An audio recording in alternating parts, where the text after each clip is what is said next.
সম্পূর্ণ আরোগ্যলাভ করুন। মুক্তাদির রশিদ রোমিও, আমি আপনার কাছে আসি। অনেকেই বলছেন যে বিএনপি চেয়ারপারসন যে অনুষ্ঠানে গেছে, সশস্ত্র বাহিনী দিবসের যে অনুষ্ঠানে গেছে, তাকে সেখানে নিয়ে যাওয়ার কারণেই তিনি অসুস্থ হয়ে গেলেন, তাকে সেখানে নিয়ে যাওয়া হয়নি, উচিত হয়নি, এরকমটা আলোচনা আছে। এবং পাশাপাশি আরেকটি আলোচনা অনেক বেশি এখন আছে, অনলাইনেও খুবই হচ্ছে, সেটা হচ্ছে যে তার সন্তান কেন বিএনপি অ্যাক্টিং চেয়ারপারসন তারেক জিয়া কেন তাকে দেখতে আসছেন না। এবং এই আলোচনাটা একরকম এমনভাবে হচ্ছে যে যাতে একরকম নেতিবাচক প্রভাব যেন পড়ে বা পড়তে পারে এরকম আশঙ্কাও কেউ কেউ করছেন, যেভাবে এই বিষয়টা নিয়ে সমালোচনা করছে। আমি তো আপনার মন্তব্য শুনে আপনি কিভাবে দেখছেন? একটা দিক হচ্ছে যে ওনার যে অসুস্থতা, এটা আপনারা জানেন যে ওনাকে জেলখানায় রাখা হয়েছিল, এটা সলিটারি কনফাইনমেন্টে, এবং ওনার সঙ্গে একজন জেল বিধি অনুযায়ী একজন কে দেওয়া হয়েছিল। দীর্ঘদিন তিনি একটা বিধ্বস্ত, আমি বলবো যে একদম প্রাণহীন ভূমির ভেতরে উনি আবদ্ধ ছিলেন। সেখান থেকেই ওনার অনেকগুলো কমপ্লিকেসি বাড়তে থাকে। চিকিৎসা ব্যবস্থা তার জন্য যেটা ছিল অপ্রতুল ছিল, এবং সেই সময় হাসিনার শাসন আমলে যেভাবে তাকে রেখে দীর্ঘদিন তার অসুস্থতা, তাকে নিয়ে মকারি করা, তাকে নিয়ে কষ্ট দেওয়া, সেগুলো আমরা দেখে দেখে তার প্রতি শুধু আমাদের সিম্প্যাথি গ্রো করেনি, বরঞ্চ আমরা দেখেছি যে উনি দেশে থাকার জন্য, শুধু দেশের মাটি কামড়ে পড়ে থাকার জন্য তাকে কতটা স্যাক্রিফাইস করা লেগেছে। আমার মনে আছে যে তৎকালীন প্রসিকিউটর মোশাররফ হোসেন কাজলকে আমি আদালত কক্ষে যখন ওনার খুব কষ্ট হতো, উনি সিঁড়ি ভাঙতে, ওনার আপনি জানেন যে আর্থারাইটিস আছে এবং এই কারণে ওনার জন্য বেশ অসুবিধা হতো সিঁড়ি ভাঙতে, সেইটাও সরকার তার জন্য কষ্ট যাতে বেশি হয় সেইভাবে ব্যবস্থা করত। সেখান থেকে আজকে উনি আমাদের মাঝে যে এখনও আছেন, এটা আমাদের জন্য অনেক বড় পাওয়া।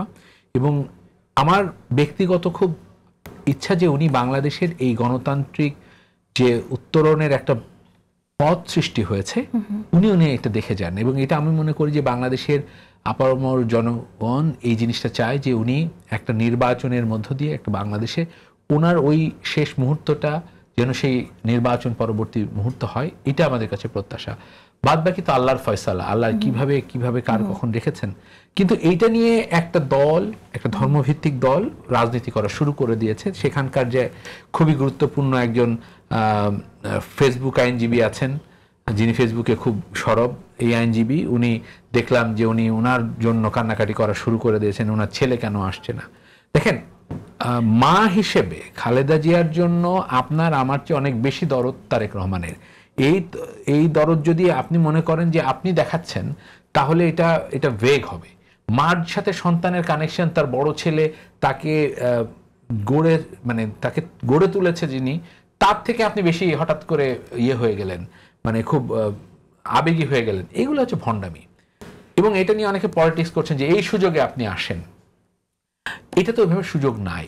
উনার যখন উনি লিখেছেন যে এটা একক সিদ্ধান্ত না যেরকম, এবং আমি মনে করি যে ওনার যে সিকিউরিটি থ্রেট আছে এবং কার্যত আছে, যে দেশে কোর্ট প্রিমিজে বা কোর্টে হাজিরা দিতে আসা মানুষকে গুলি করে কুপিয়ে মারা হচ্ছে, সেইখানে এরকম খুবই গুরুত্বপূর্ণ বাংলাদেশে এই মুহূর্তে তারেক রহমানের মতো একজন মানুষ, উনি এসে ওনার যেটা সিকিউরিটি থ্রেট ক্রিয়েট করবে না, আপনি জানেন কি প্রেক্ষাপটে উনি গিয়েছেন, তারপরে যেটা সিকিউরিটি থ্রেট হবে না, এটা বলাটা হচ্ছে খুবই হাস্যকর। আর আপনি বললেন আপনি চলে আসবেন, এইগুলো আসলে আমি জানি না ওনারা আসলে কি পলিটিক্স করেন যে এইভাবে কথাগুলো বলেন। এখানে যদি সঙ্গত কারণ না থাকে, মায়ের জন্য সন্তান ছুটে আসবে না, এটা তো হতেই পারে না। এখানে সঙ্গত কারণ আছে, যেটা হয়তো আপনি জানি না, এবং এইটা নিয়ে স্পেকুলেট করে, এইগুলো নিয়ে নাটক করা, এগুলো হচ্ছে খুবই ভণ্ডামি। এটা করে তারা অভ্যস্ত, হয়তো এই কারণে ওরা করছেন। কিন্তু আমি প্রত্যাশা করি যে যতক্ষণ না আপনি সুস্পষ্ট জানছেন না যে কি কারণে উনি আসতে পারছেন না, ততক্ষণ পর্যন্ত অন্তত রাজনীতিবিদ হিসাবে ওনাদের চুপ থাকা উচিত এবং দেখা উচিত আসলে কি ঘটনাগুলো ঘটছে। এবং সেটাই আমার জন্য মনে হয় যে রসিয়ে রসিয়ে কথাগুলো বলা যে সমাজ আমার, সেটা থেকে আমরা হয়তো ফ্যাক্টস বেস কথা বলতে। কিন্তু এই যে আমরা তো জানি যে রাজনীতিতে পারসেপশন খুব গুরুত্বপূর্ণ, যে কারণে রাজনৈতিক বয়ান তৈরির জন্য বিভিন্ন পক্ষ চেষ্টা করে। তো এই যে একটা বয়ান তৈরির চেষ্টা চলছে, এটা বিএনপিকে কতটুকু প্রভাবিত করবে বলে মনে হয়? এটা প্রভাবিত হওয়ার কিছু নাই। আমি প্রভাবিত হওয়ার কিছু দেখি না, কারণ হচ্ছে মানে আপনি আপনার মায়ের প্রতি যে ভালোবাসা সেটা আমার কোনোভাবে আসা সম্ভব না।